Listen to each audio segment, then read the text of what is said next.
This is madness. Right? Yeah, this is your mom and your boss, who you hate. It's weird. Mom? Zara, if you can hear me, name the movie I won a Teen Choice Award for. All I right. think she's fine.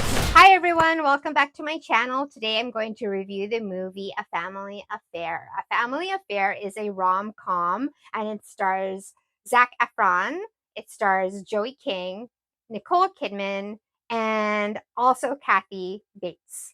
The premise of this movie is a frustrated personal assistant to a big celebrity is not happy for her job, and her mom is single, has been single for the past 10 years, raising her daughter, and her boss and her mom meet and fall in love.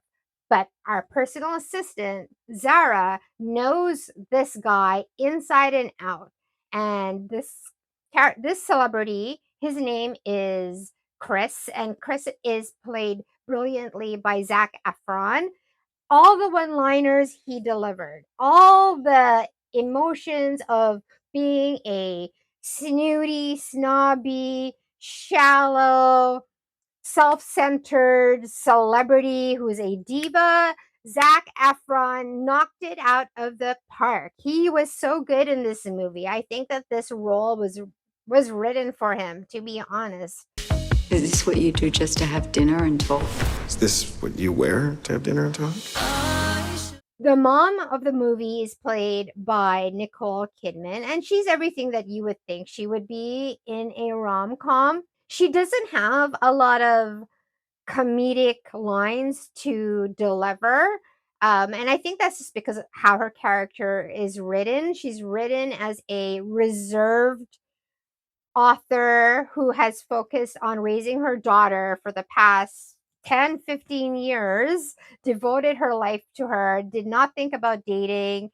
In the movie, it still looks like she's sad about her husband who passed away about 10-15 years ago, which doesn't make sense to me why you'd still be so upset after 10-15 years. But anyway, so she's still getting over that part of it, and she has absolutely no interest in dating until she meets Chris. I went a little crazy.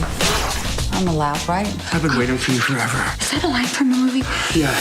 This is just getting worse by the minute. What I don't understand with this movie, and it doesn't make sense, is that Chris is a very, as I said, very shallow individual. And because his personal assistant has been working with him for a few years, he's being himself. He's being bossy and shallow and self-centered. And he doesn't care about her feelings, and he makes life very difficult for her. You put my chatouche in a plastic bag with my dirty sneakers? It's one of a kind. I only have two.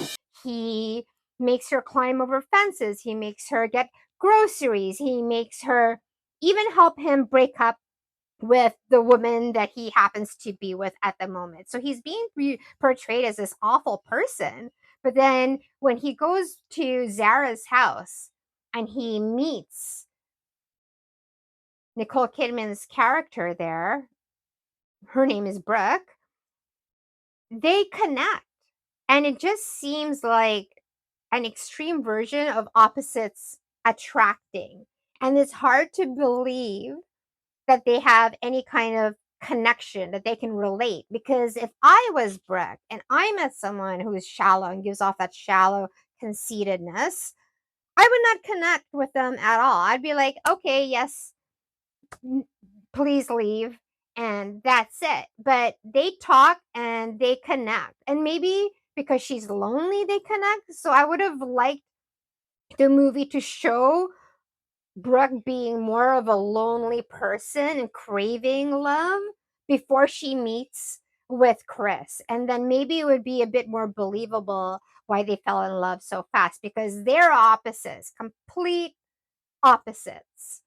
The twist in the movie is, of course, Zara knows exactly who Chris is. And there is no way that she wants him dating her mom. This thing with my mother, this gross sexcapade thing, it's over. Bye, Chris. Bye. See ya. You're not Jack and Rose. Just get out of the car. There is an absolutely funny scene.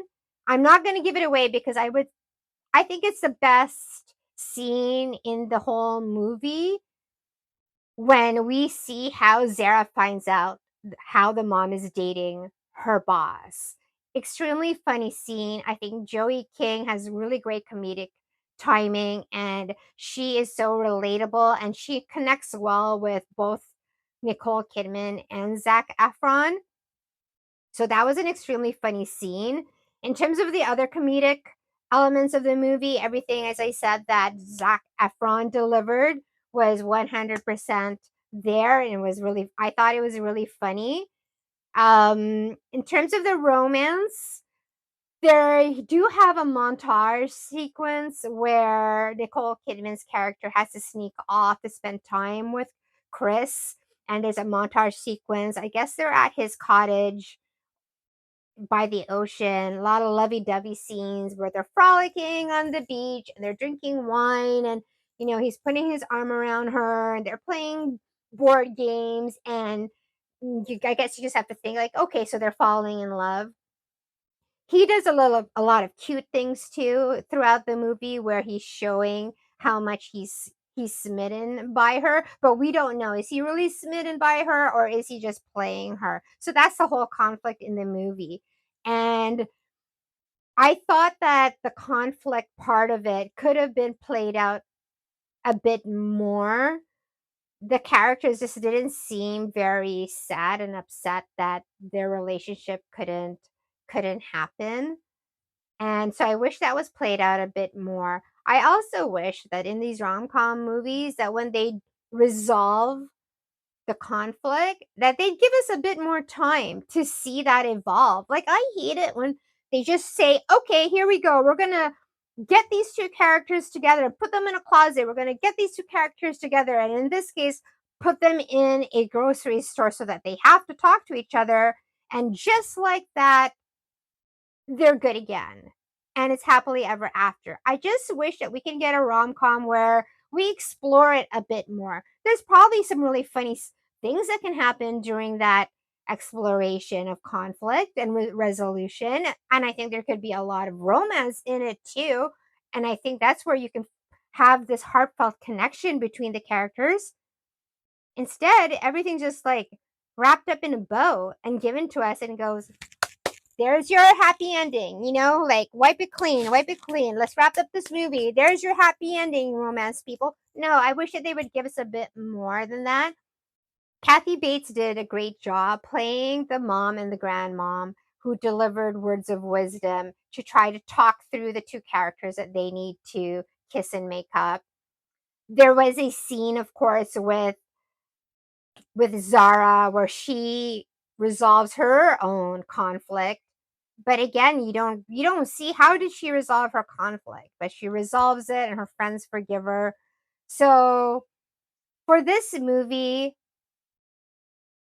before I give my rating for this movie, I also want to talk in terms of the chemistry between the two actors. I thought that their chemistry was really cute. They were cute together. They were very lovey-dovey.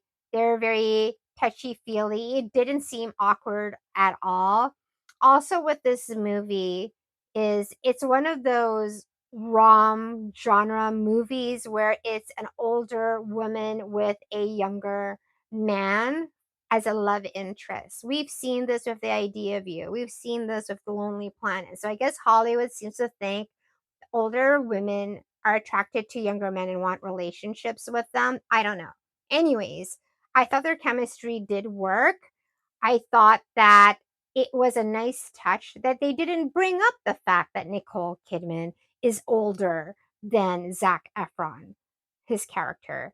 I thought that was nice that it was never brought up at all, that they were just two adults who happened to meet and fall in love. So I thought that was really good. So for this movie, I'm going to give it 3 hearts out of 5. We need more rom-coms. This one worked. It's a nice movie. It had some good comedic elements. There were some really nice romance scenes between the two characters. So that's it for my review. I give it 3 hearts out of 5. Don't forget to subscribe, and I'll see you next time. Bye bye.